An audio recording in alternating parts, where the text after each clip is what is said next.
Boa tarde a todos. Me chamo Islana, como já foi previamente introduzido. Sou aluna de mestrado em astronomia, sob a orientação do Dr. Cláudio Bastos. E a pesquisa que estamos desenvolvendo tem como tema a análise espectroscópica em alta resolução de estrelas candidatas à estrela de Bário. A minha apresentação vai ser dividida nos seguintes tópicos: situação acadêmica, introdução, objetivo, amostra, metodologia, resultados e próximos passos. A respeito da situação acadêmica.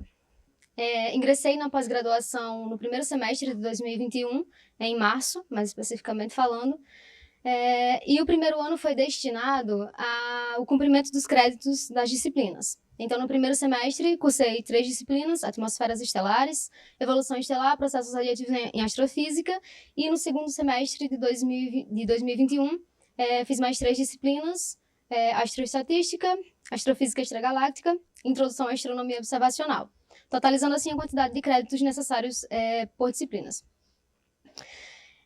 No primeiro semestre de 2022, a gente deu início ao trabalho de pesquisa e ainda no primeiro semestre realizei o exame de proficiência em inglês. Durante maio, junho, participei da seleção para a bolsa de mestrado nota 10 da FAPERJ, fui aprovada e no mês de agosto a gente fez a migração de CAPES para a FAPERJ. Como eu falei inicialmente no tema, o meu objeto de estudo são as estrelas de Bário. Então, vou falar um pouquinho sobre esses objetos e depois seguir para a pesquisa, propriamente dita. Então, as estrelas de Bário, elas foram reconhecidas como um grupo distinto de estrelas de química peculiar por Bidman e Kennan em 1951.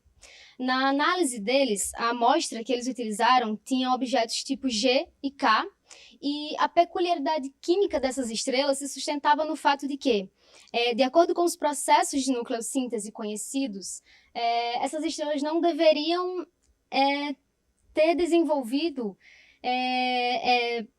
mostrar em seus espectros, na verdade, linhas de absorção de elementos como estrôncio e bário, que foi identificado por eles. Então, a natureza química desses objetos se deu por causa disso. Mas, e essa era a dúvida em questão: como que esses objetos, por que esses objetos estão apresentando essas linhas de absorção? Então, McClure e Wadsworth, em 1990, chegaram à conclusão, em um trabalho publicado por eles, que as estrelas de Bário pertencem a sistemas binários. Então, a química peculiar apresentada em seus espectros passou a ser explicada por meio da hipótese de transferência de massa, onde a companheira binária, inicialmente mais massiva, evolui até o ramo assintótico das gigantes, onde acontece o processo de captura de nêutrons lento em relação ao decaimento beta, e passando pela fase de pulsos térmicos mais as dragagens, por meio dos ventos estelares, a companheira, inicialmente mais massiva, transferia esses elementos sintetizados em seu interior para a sua companheira binária. E por isso esses espectros estavam apresentando elementos do processo S, que eram característicos, né, em estrelas do AGB, como eu já falei anteriormente. Mas aí tem um porém. As estrelas, os espectros de estrelas do AGB, elas não são fáceis de analisar, né? São estrelas mais frias, que sua temperatura varia de 3.000 a 4.000 kelvins, e pelo fato de eles apresentarem, pelo fato, né, dessas estrelas passarem por processos evolutivos muito energéticos, tipo a fase de pulsos térmicos,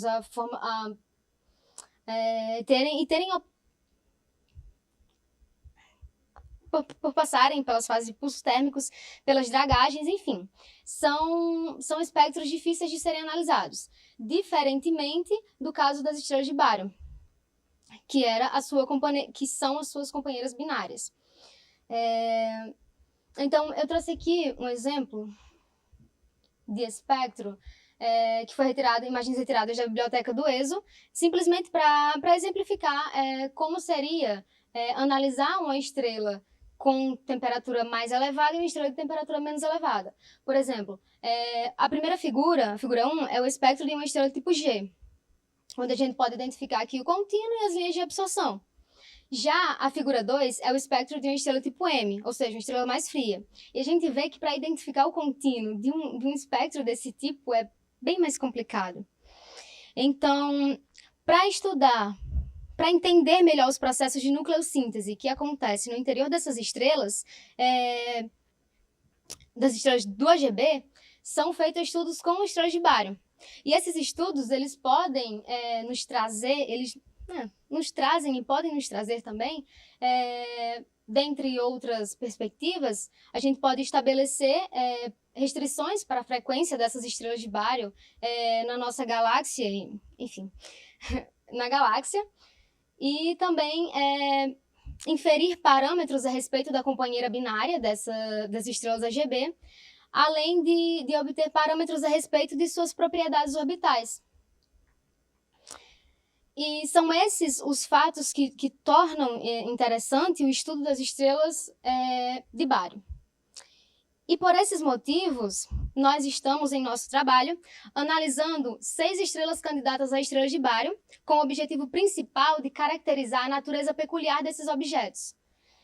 E, além disso, estudar os parâmetros atmosféricos desses objetos e entre outros. Para isso, nós pretendemos analisar, para isso nós obtivemos os parâmetros atmosféricos dos 6 objetos e pretendemos analisar a abundância dos elementos do processo S. Os elementos que analisamos até agora foram estrôncio, ítrio, zircônio, lantânio, cério, neodímio e samário. Na tabela 2 está listado o nome Na tabela 2 está listado o nome dos objetos da nossa amostra, certo? E a obtenção desses objetos foi feita utilizando o espectrograph Graces, com resolução de 67.500, acoplado ao telescópio Gemini, que tem um diâmetro de 8,1 metros. A obtenção dos espectros foi realizada no primeiro semestre de 2022. Na tabela 3 é possível ver as datas específicas da observação de cada um dos objetos. A faixa de comprimento de onda observada é de 4.200 angstroms a 10.400. E de onde saiu a nossa amostra? Em 2019, Norfolk e colaboradores, em seu trabalho Discovery of Fast Process Enchainment de Lamarche Survey, eles classificaram uma grande amostra de estrelas candidatas a estrelas de bário como sendo estrelas de bário ou não, utilizando espectroscopia de baixa resolução combinada a aprendizado de máquina. E, para isso, eles dividiram essas estrelas de bário em 3 classes, digamos assim. Estrelas de bário identificadas como sendo de bário somente pelas linhas de bário, estrelas de bário identificadas como sendo estrelas de bário somente pela linha de estrôncio e sendo como estrela de bário pelas linhas de bário e estrôncio. A classificação da amostra do nosso trabalho feita por Norfolk foi a seguinte, que está apresentada na tabela 4. Todas as estrelas da nossa amostra, eles classificaram como sendo estrelas de bário, sendo que cada uma com um tipo de classificação. Ele usava, o termo que eles utilizavam era Strons only, ou bário only, ou bário e Strons, para fazer a classificação. Aqui é a localização do espectro das linhas que eles utilizaram. Bem, falado um pouco a respeito dos objetos que estamos estudando, de onde saiu essa amostra, quando foi obtida, agora eu vou falar a respeito da metodologia. Eu dividi a metodologia em 2 partes. A primeira delas é a determinação dos parâmetros atmosféricos. Para isso, nós utilizamos o IRAF. E na função exploit do IRAF, a gente fez medidas de largura equivalente para as linhas de ferro 1 e ferro 2. Na figura 3, tem um exemplo da medida de largura equivalente para uma linha isolada. Ou seja, a linha está lá, tem um contínuo bom, então a gente faz a medida de largura equivalente sem muita complicação. Mas quando a gente não tinha uma linha tão fácil de ser medida, nós utilizávamos o DBlend para que a gente pudesse conseguir as medidas de largura equivalente dessas linhas de forma separada, ou quando não tínhamos linhas isoladas, ou quando o contínuo não era fácil de ser identificado. Na figura 5, tem um exemplo das listas de linhas que utilizamos para determinar as nossas larguras equivalentes.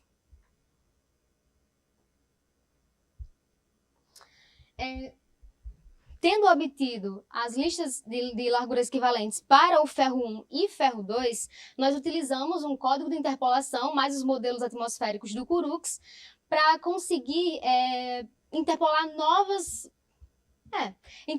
atmosferas que não tinham na biblioteca de atmosferas do CURUX. Atmosferas de interesse nossa. Então, a figura 6 mostra os dados de entrada para o código de interpolação e a figura 7 é um dos modelos dos dados de saída, um modelo atmosférico, onde as colunas da esquerda para a direita são a opacidade da camada, temperatura, pressão do gás e densidade atômica. Cada modelo de atmosfera gerado contém 72 camadas. E aqui são as informações a respeito da atmosfera que estávamos estudando. Essas informações da Gaia 3696, um dos objetos da nossa análise. Tendo os modelos de atmosfera, nós utilizamos o MUG para fazer o estudo das abundâncias dos elementos, no caso ferro 1 e ferro 2, do ferro 1 e ferro 2, e ainda gerar parâmetros de interesse para a solução da nossa atmosfera. Para soluções de atmosfera, nós temos 3 critérios. O primeiro deles, a abundância entre ferro 1 e ferro 2, no qual a gente espera que seja igual. O segundo, a gente pode dizer que é a correlação entre a abundância do ferro 1 e o potencial de excitação. E o terceiro critério, a gente pode dizer que é a correlação entre a abundância de ferro 1 e a largura equivalente reduzida. Como dado de saída do Drive AbFind, do MUG, a gente tem tanto as informações referentes às abundâncias do ferro 1 e do ferro 2, como também gráficos para os coeficientes angulares dos últimos dois critérios citados anteriormente. No primeiro gráfico, o primeiro gráfico é referente à abundância de ferro 1 e o potencial de excitação das linhas. Os pontinhos pretos são as abundâncias das linhas utilizadas e a linha traçada representa o coeficiente angular dessa correlação. Mas o que isso significa? O que nós queremos? O que nós queremos é que não haja inclinação nessa reta, porque quanto mais próximo o coeficiente angular for de zero, menor será a correlação entre esses parâmetros citados e melhor será o nosso modelo de atmosfera. Da mesma forma, para o caso da abundância do ferro 1 e da largura equivalente reduzida.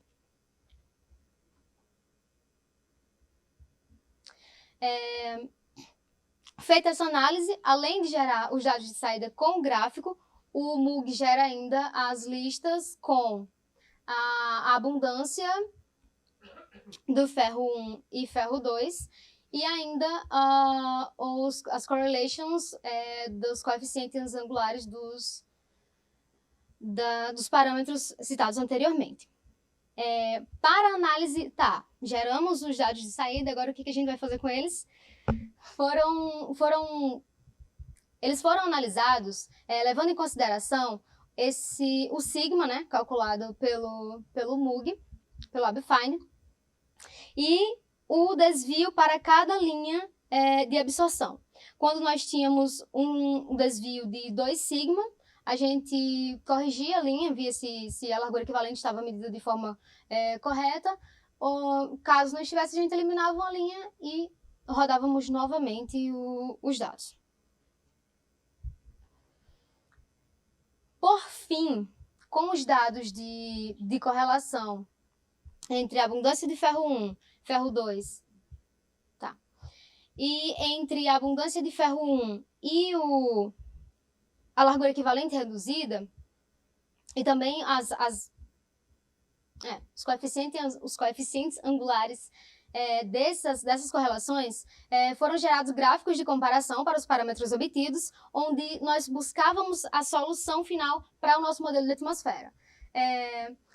Na figura 10 tem um dos gráficos que nós utilizamos, onde no eixo Y a gente tem os dados dos coeficientes angulares de correlação entre a abundância de ferro 1 e o potencial de excitação. E no eixo X, a gente tem os coeficientes angulares de correlação entre a abundância de ferro 1 e largura equivalente reduzida. Cada ponto desses representa uma velocidade de microturbulência diferente para o nosso modelo atmosférico, e as curvas são diferentes temperaturas. Para esses gráficos eram fixados log G e metalicidade. E as informações abaixo dos pontos eram as abundâncias médias de ferro 1 e ferro 2. O que nós buscamos em cada gráfico desses eram pontos que ficassem o mais próximo possível de zero, tanto no eixo X quanto no eixo Y, e por fim, abundâncias de ferro 1 e ferro 2 o mais próximos possíveis quando não eram iguais. Determinados os parâmetros atmosféricos, passamos para a fase de determinação das abundâncias, dos elementos do processo S, nesse caso. Para as medidas de largura equivalente foi feito o mesmo procedimento explicado anteriormente, utilizamos o S-plot do Aref, mas dessa vez, como já tínhamos obtido os modelos atmosféricos, ao invés de fornecer para o WebFind listas de largura equivalente de ferro 1 e ferro 2, fornecíamos as larguras equivalentes, para os elementos do processo S, o qual foram estudados: o estrôncio, o zircônio, cério e samário. Novamente, o MUG dava como saída uma listinha, um arquivo de saída com as abundâncias dos elementos citados, e com esses valores, a gente realizou os cálculos de abundância para os elementos. Bom, e aos resultados. Para 6 estrelas da amostra, nós conseguimos obter os parâmetros atmosféricos. A temperatura efetiva, o log G, a velocidade de microturbulência e a metalicidade desses objetos. Aqui são os objetos, o que eu citei anteriormente, que os dados eram dela, era esse daqui, HADR 23696. Esses dados são dados muito recentes, então ainda não foi possível inferir algo com os dados obtidos, porque eu ainda não tive tempo hábil também para calcular as incertezas dos dados, dos parâmetros atmosféricos que foram obtidos. E os resultados para a abundância dos elementos do processo S. A notação da abundância utilizada foi a seguinte: para o cálculo da metalicidade de cada uma dos objetos, e, por fim, para o cálculo da abundância do elemento em relação à abundância desses elementos no Sol. E obtivemos como resultado, para o objeto Gaia 3696, o resultado de abundância de cada um dos elementos foram esses. E como próximos passos, a gente pretende calcular as incertezas nos parâmetros obtidos, realizar as medidas de largura equivalente para os outros objetos da amostra, dos elementos que já foram investigados, e caracterizar essas estrelas como sendo ou não estrelas de bário, para fazer assim uma reclassificação ou recaracterização do trabalho da qual nós retiramos a nossa amostra. Bem, essa foi a apresentação do meu trabalho. Agradeço a atenção de cada um de vocês.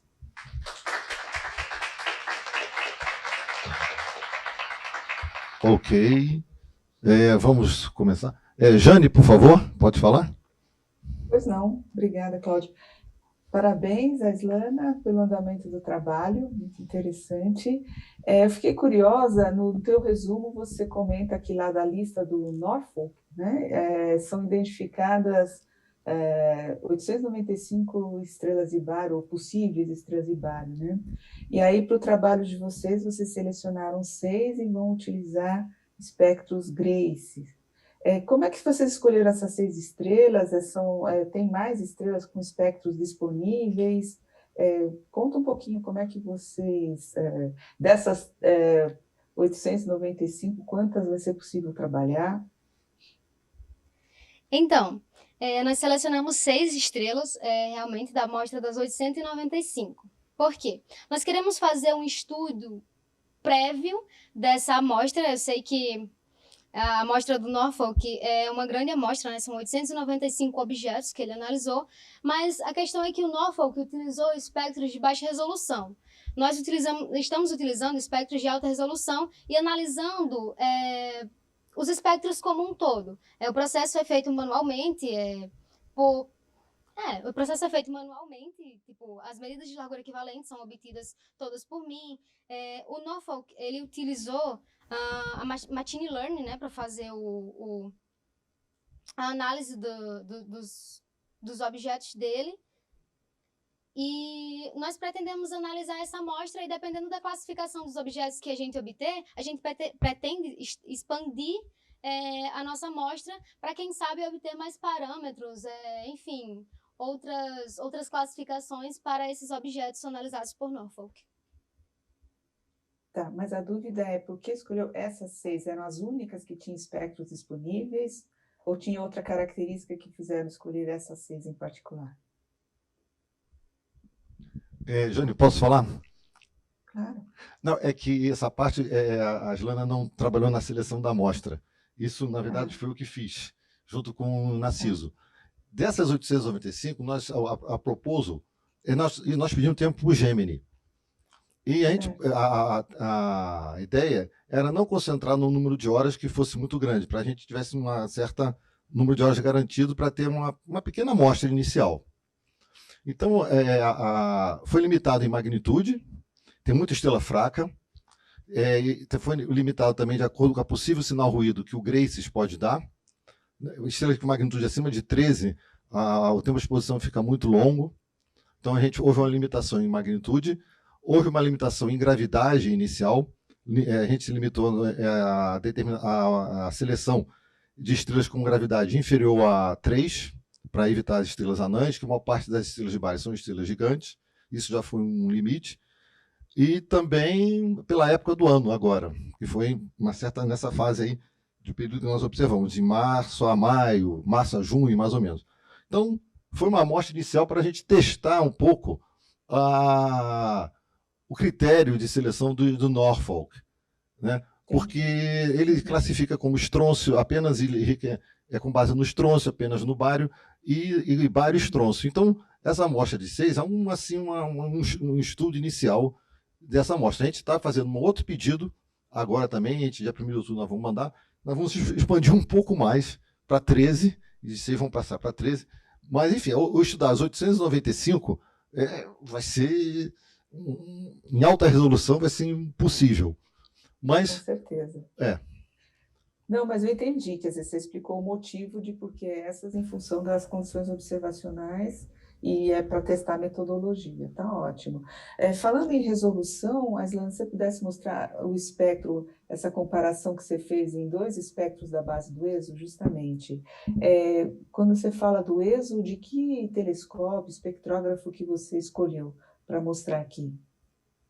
Nossa, Jane, eu peço desculpas, mas eu realmente não vou saber responder a pergunta. Tá.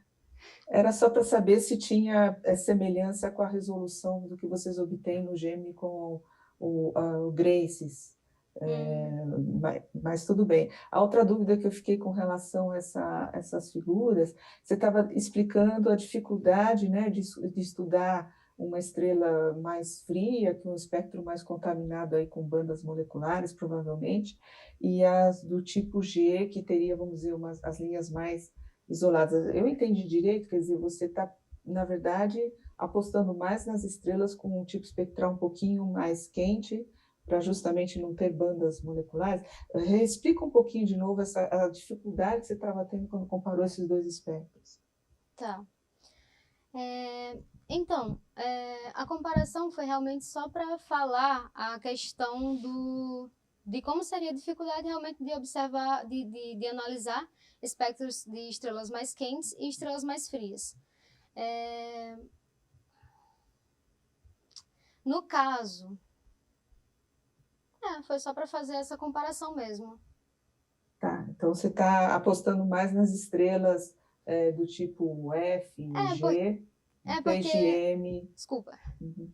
É porque a nossa amostra são estrelas desse tipo, né? Estrelas mais quentes. Então, de acordo com os parâmetros atmosféricos que nós obtivemos. Então, eu quis mostrar essa diferença justamente por isso. E também pelo fato de que a companheira binária, a companheira binária das estrelas de Bário, segundo as referências, elas têm temperaturas que vão de 3.000 a 4.000 kelvins. Então, se encaixa na temperatura de uma estrela tipo M. Certo. Tá bom, muito obrigada e parabéns de novo pelo trabalho. De nada, obrigada a você. Passar para o Marcelo. Obrigado, Jane. Passar para o Marcelo. Obrigado, Cláudio. Obrigado, Irlana, pela apresentação. Deixa eu primeiro tirar uma dúvida com você. Esses espectros do Graces, eles já vieram reduzidos ou você participou da redução ou não? Narciso que reduziu, tá. Me diz uma coisa, no artigo do Norfolk, quando ele identifica, né, essas estrelas de Bário, ele faz algum cálculo dos parâmetros atmosféricos, alguma coisa que você possa comparar com os seus resultados?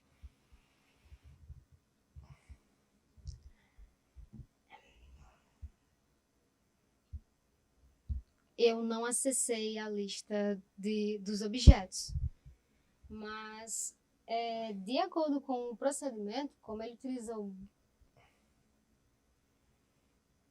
eu não sei. Eu posso ver, depois eu agradeço. Só fiquei curioso para ver se teus resultados estão condizentes com a literatura, tudo, né? Você é a primeira vez que está sendo calculado isso para esses objetos também, né? Então, enfim. Você pode mostrar aquela tabelinha onde você tem os parâmetros que você obteve, então, para cada uma das 6 estrelas? Uhum. Fiquei curioso com o resultado. Para aquela segunda estrela, esse log G de 1, isso é condizente com uma gigante, ou isso aí já está indo além, ali uma super gigante, algo do gênero? Fiquei curioso com isso. Talvez. É como eu falei anteriormente, a gente não estabeleceu nada ainda porque eu não calculei as incertezas eu ainda não fiz o cálculo das incertezas dos dados obtidos. Mas eu não sei, eu também achei estranho. Tá, e aí você vai para a última tabela, que é a última pergunta que eu vou te fazer. Essa aí. Então, esses valores aí de abundância que você calculou, eles são o quê? Para as 6, é uma média das 6 estrelas? Não, eu fiquei um pouco na dúvida. Desculpa, ficou... Não, esses valores de abundância que eu calculei foi só para Gaia 3696. Ah, tá. Porque com o tempo que eu tinha, eu só consegui fazer... Tá. Não, tudo bem. Aí você vai para o outro slide, por favor, Aslana. Esse aqui? Não, pro último, eu acho que é da perspectiva, né? Uhum. Não, que você colocou ali... Deixa eu ver aqui. Caracterizar as estrelas como sendo ou não estrelas de Bário de acordo com a comparação dos dados obtidos com os que foram publicados anteriormente pelo grupo de pesquisa. Aí a pergunta que eu te coloco, então, aquelas abundâncias para aquela estrela concordam com a estrela de Bário? É exatamente o que vocês estão esperando? Aquelas abundâncias que você calculou para aquela estrela? Eu ainda também não fiz as comparações, Marcelo. Tá, é o próximo passo, né? É o próximo passo. Então tá bom. Tá ok. Obrigado, Aslana. Obrigada a você. Ok. Wagner, por favor. Parabéns pelo trabalho, então, Aislan. Você pode me mostrar o slide da largura equivalente, como você determinou lá? Uhum. Você vê algum problema nessa fórmula aí?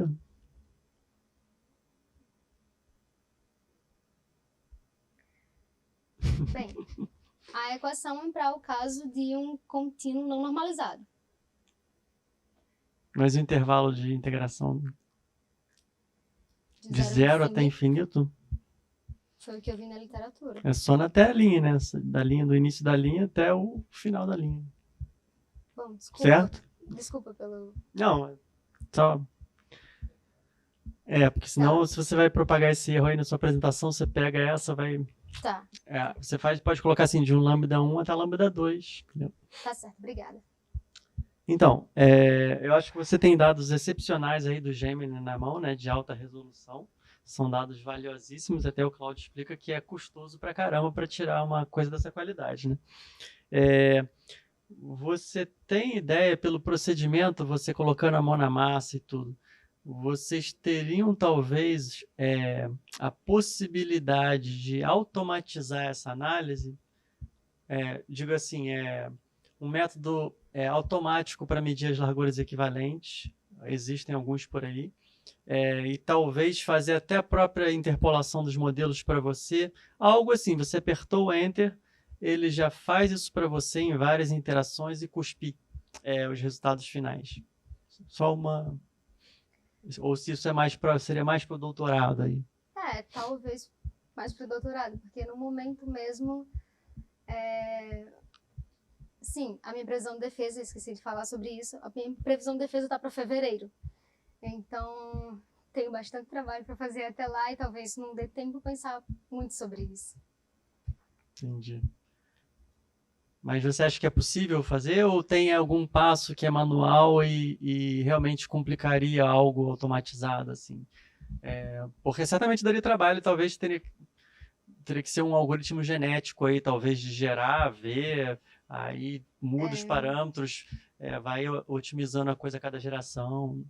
Seriam muitos parâmetros, seriam muitos parâmetros, principalmente para medir as larguras equivalentes dos elementos do processo S, cara, porque são linhas um pouco difíceis de serem medidas. Pode ser que eles se compliquem. São linhas de absorção muito... Assim, algumas são linhas fracas e o contínuo fica meio complicado. Não são linhas isoladas, muitas vezes. É necessário fazer deblend. E acho que talvez por isso não fosse possível automatizar o processo todo. Entendi. Tá bom. Outra pergunta era quando você ia terminar, então... Tá. Estou satisfeito já. Obrigado. Muito obrigada. Obrigada pelas contribuições de todos.